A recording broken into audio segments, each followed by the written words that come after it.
Arthur, thanks for joining us. Is American democracy being tested at the moment?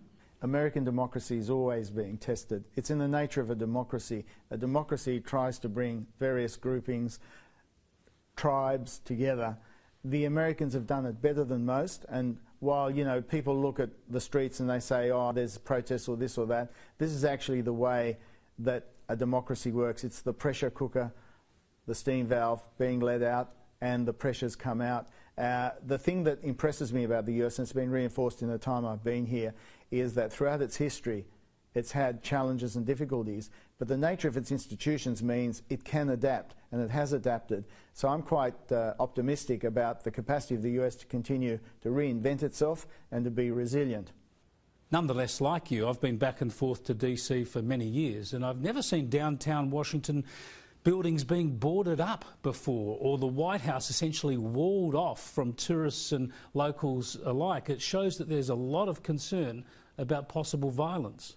Because we had the racial protests earlier in the year, I think authorities have taken a view that with the possibility of a close or contested election, they shouldn't die wondering. They should, you know, board up now and just take necessary precautions. I think that's just common sense. But if you're wanting to look back on the history of this country, you look at 1968, for example. The protests in 1968, the place looked like it was going to rip apart in a way that could never be brought back together, but it did. You look at the way that the US over years has responded to competitive threats. At one stage it was Japan, now it's China. What happens is the US, when it gets around to it, wakes up to the threat and then deals with it, and deals with it in a way which is consistent with its values. I love the term losers consent. It's just fundamental in a democracy that the losers have to gracefully concede. I would argue the Democrats never really gave their losers consent after the 2016 election. It's fundamentally important for America, isn't it, that whoever loses the election this week concedes gracefully? Let's wait and see, but you're right. Conceding gracefully always helps to buttress the institutions. The reality is, if you're talking about partisanship in this country, you don't have to go just back 3 or 4 years. It's been a pattern for quite a long time. But that's in the nature of the system, but the system can deal with that. And I have a lot of faith in the capacity of American institutions to come through this. This is a very challenging time. We've never had a pandemic, an economic contraction, the worst since the Depression, the racial protests in this sort of environment ever. So it's a unique year. But I have a lot of faith in the institutions that have made this country the democracy it is for 200 plus years. The pandemic has been absolutely central in this campaign. The Democrats have tried to make it the #1 issue, and it is a massive problem for the country. But surely the sobering reality here is that whoever wins the election this week, the pandemic is going to get a lot worse in the US over the coming winter. Pandemics always get worse over fall and winter, and we're certainly looking at the prospect at the moment of that being the case. So people just have to follow the guidance around masks, social distancing, hygiene and all the rest of it, and hope by the spring that a combination of the vaccine and better conditions will allow us to deal with it. On issues around the handling of COVID-19, in the US context, don't forget that this is a very decentralised place. The federal government has power, as do the state governments. So it's not like Australia where we've been able to have a national cabinet to deal with this. This is a very diverse country, and you get different views about what works and what doesn't work in different parts of the country. Now, I would argue that in key aspects, Donald Trump has been good for Australia. He honoured Barack Obama's refugee deal, and his economic agenda has supported economic growth around the world. He's also stood up to China. Do you worry that Joe Biden could be weaker on China?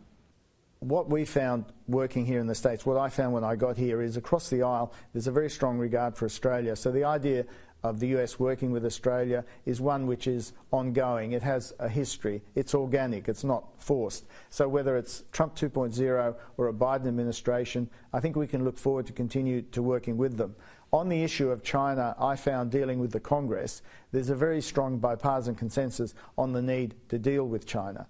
And I think you'd find whoever is in government these days have a very different perspective on China than we all had 4, 5, 6 years ago. I was one of those who years ago thought China would grow up to be some version of Taiwan or Singapore on steroids. But that's not the way it's developed. It's taken an authoritarian turn in particular under Xi Jinping, and that has meant that we have all had to stand up. The US has stood up, but we have stood up. And we stood up before we got a phone call from Washington or anybody else saying, look, you've got to be tough on China. We stood up on 5G and Huawei. We stood up on the foreign interference. And we've done those things because they're in our national interest.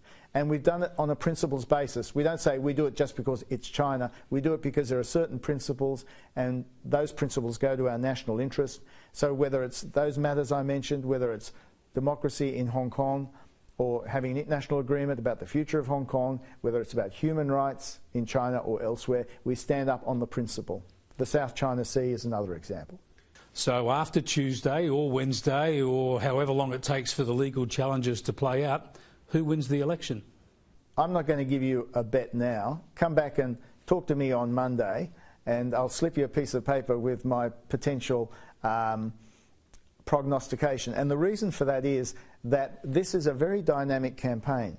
It's ongoing. We don't have compulsory voting over here, which means that you've got to turn out the vote. So as you've been seeing in the last few days, the votes can shift, or the polls can shift in particular states, including battleground states, as people start to get more focused on the election, and turnout is the issue that drives both candidates at the moment. Both of them believe that they have a hold on particular demographics, so what they're seeking to do is maximise the turnout of those particular demographics. Now, Arthur, you've been a senior public servant. You were Chief of Staff to John Winston Howard at his peak. You were a senator, then a minister. How does this gig shape up? Look, this has been for me a great learning experience. It's a very good job, but for me in particular, I've learned a lot just in the months I've been here. I've learned a lot about how the embassy works, how you deal with consular things in a unique crisis, and this is a unique crisis in our lifetime. I've learned a lot about how the political system here works, about how politics is different in the US versus Australia. And I've learned to understand, I think, that institutions always are important, and that whether they're Australian institutions or US institutions, the important thing is to look beyond the day-to-day and who's fighting who, and think about what are we doing to promote the health of our longer-term institutions. And here in the US, the veneration they have for their constitution, the role of the Supreme Court, the fact that they treat the Congress as a co-equal to the executive, these are all things which have stuck in my mind and made me understand better the political dynamics of this place. Arthur Sinodinos, thanks for your time. Thank you for having me.